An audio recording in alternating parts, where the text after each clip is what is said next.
dia antes desta grande provocação bolsonarista em que se transformou o 7 de setembro, um dia antes, surgiram sinais no Rio de Janeiro de que algo não ia tão bem. Uma simbologia, né? Os paraquedistas das Forças Armadas estavam fazendo ensaios para essa grande provocação bolsonarista em Copacabana, o uso das Forças Armadas, e estavam ali fazendo um ensaio no bairro de Copacabana, uma grande ventania no Rio de Janeiro, e os paraquedistas acabaram sendo desviados, era para descer na praia, e acabaram descendo no meio dos prédios. A gente tem imagens, olha, aliás, uma delas chocante, o paraquedista ficou inclusive ferido, né, na queda, um outro se enroscou na árvore, teve esse que caiu no meio da rua, talvez um sinal de queda, né, um símbolo da queda do Bolsonaro. Bom, nas pesquisas, a semana começou ruim também para o atual presidente da República. A pesquisa da FSB, que é encomendada por um banco, mostrou um recuo de 2 pontos do Bolsonaro, no limite da margem de erro. Ele cai 2 pontos. Na pesquisa IPEC, que é do antigo Ibope, o Bolsonaro também oscilou 1 ponto para baixo. Na margem de erro. Mas 2 coisas chamam a atenção. Primeiro que ele para de subir, até cai, né? E o Lula não. O Lula continua estável, com 44% nas pesquisas, mostrando que Bolsonaro talvez tenha batido no teto. Lula segue tranquilo em primeiro lugar, inclusive na IPEC com chance, na pesquisa IPEC, com chance de ganhar em primeiro turno. Bom, estas pesquisas são uma demonstração de 2 coisas. Primeiro, que o Auxílio Brasil, que o Bolsonaro aumentou aí de maneira eleitoreira para R$600, sem garantir que depois ele continua, né, em 2023, não fez efeito. O povo que ganha até 2 salários mínimos em massa votando no Lula. E as pesquisas mostram, quando você pergunta para as pessoas, e o auxílio? O auxílio foi feito para o Bolsonaro tentar ganhar a eleição. As pessoas dizem isso, então elas sabem, pegam os R$600, mas não querem votar no Bolsonaro, porque percebem que é um governo oportunista e que não dá garantias para o futuro. Então, primeiro ponto, o auxílio não adiantou para o Bolsonaro. Segundo ponto, a denúncia da compra de imóveis em dinheiro vivo pela família Bolsonaro, 51 imóveis comprados em dinheiro vivo. Essa história se espalhou, porque isso é fácil do povo entender. Então, que governo é esse que fala, não tem corrupção, mas como é que compra tanto imóvel em dinheiro? De onde vem? Isso fez o Bolsonaro estancar, ele que vinha numa lenta recuperação ao longo dos últimos meses. Então as pesquisas mostram que o Bolsonaro parece ter batido no teto, enquanto o Lula está tranquilo em primeiro lugar. Bom, a aposta do Bolsonaro daqui para frente qual é?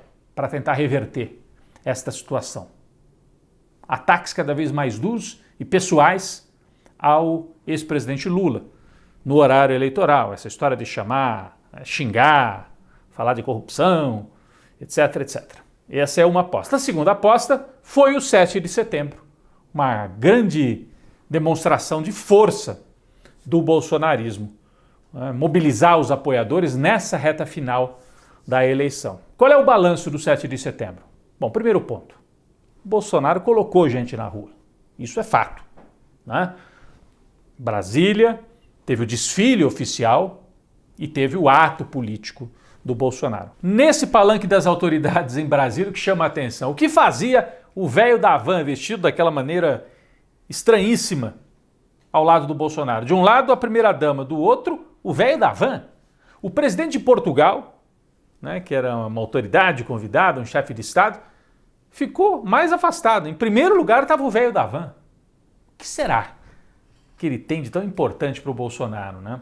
Mas depois o Bolsonaro foi ao ato político ali no gramado, bastante gente. O balanço é de que talvez um pouco menos do que em 2021, mas ainda assim uma demonstração de força. A máquina pública e privada atuou fortemente. Dinheiro do agronegócio, dinheiro de empresários como o velho da van, mobilização de funcionários públicos e mobilização da máquina das Forças Armadas, além do bolsonarismo, que tem adeptos mesmo e tem apoiadores em Brasília.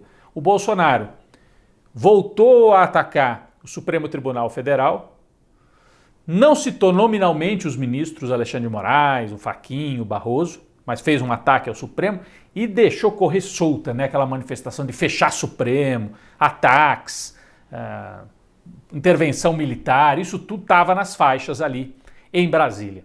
Manifestação pesada de extrema direita. Depois, o Bolsonaro tomou o avião, foi até o Rio de Janeiro e aí fez uma motociata percorrendo ali o aterro do Flamengo e terminou à tarde em Copacabana, também uma manifestação com bastante gente em Copacabana e, de novo, muito violento nas falas contra o Lula e as faixas também com ataques a jornalistas, com ataques às autoridades do Supremo Tribunal Federal e a presença militar, a mistura entre a atividade política, o comício e o uso da máquina pública.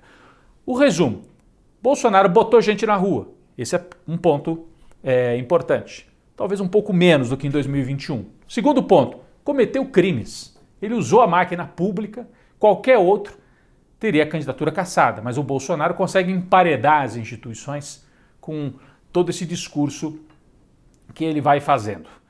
Um terceiro ponto para a gente analisar. Bom, o Bolsonaro, né, conseguiu as fotos, as imagens que ele queria, de gente na rua.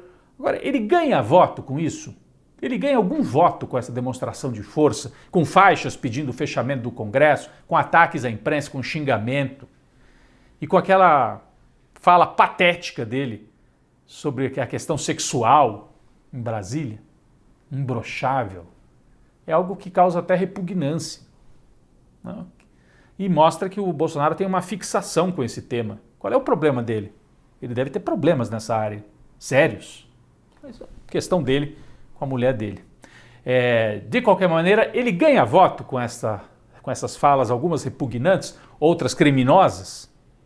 No meu entendimento, não. Não avança para além da bolha, não consegue recuperar terreno na campanha eleitoral. Então, para que serve esta manifestação? Bom, para ele se manter vivo, para ele ameaçar as instituições e para, se ocorrer a derrota, Bolsonaro ter a liderança desse agrupamento de extrema direita que vai continuar existindo no Brasil. Então, eleitoralmente ele não ganha nada, mas politicamente para ele é importante mostrar força e que ele tem liderança sobre esse setor que vai ainda causar muitas dificuldades para o Brasil. Nós vamos ter que enfrentar e derrotar não só o Bolsonaro, mas milhares de pessoas que estão dispostas a ir para a rua para fazer esse tipo de manifestação. Enquanto tudo isso vai acontecendo, cresce a chance do Lula ganhar a eleição em primeiro turno e esse é o maior desespero do Bolsonaro. A aposta da imprensa tradicional é Ciro e Simone Tebet crescerem um pouco para pelo menos forçar um segundo turno. Nós vamos aguardando os números das pesquisas e vamos aguardando também, depois da radicalização do 7 de setembro bolsonarista, o que mais ele tem para tirar da cartola? A impressão é que agora vamos para a reta final, uma campanha violenta do ponto de vista verbal, mas ele não tem mais truques para fazer. E o eleitor está com tudo para tomar a sua decisão final no dia 2 de outubro.